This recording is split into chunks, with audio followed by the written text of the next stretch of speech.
തഹജ്ജുദ് നിസ്കാരത്തിൻ്റെ രൂപം എങ്ങനെയാണ്? നമ്മളൊന്ന് ഉറങ്ങി എണീക്കണം. അലാറം വെക്കുകയാണെങ്കിൽ ഒരു 3 മണിക്ക് വെക്കാൻ ശ്രമിക്കാം.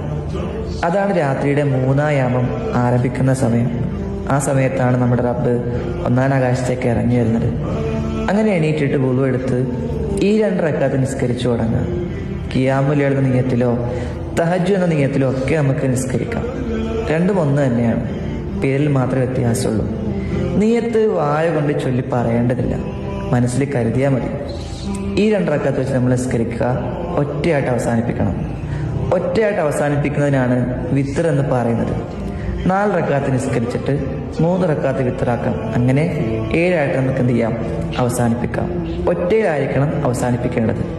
സുജൂദിൽ ഒരുപാട് നേരം സ്പെൻഡ് ചെയ്യുക. ഹൃദയത്തിലെ ഭാരങ്ങളൊക്കെ ആ സുജൂദിൽ ഇറക്കി വെക്കുക. തഹജ്ജുദിന്റെ ആ മാധുര്യം ആസ്വദിക്കുക.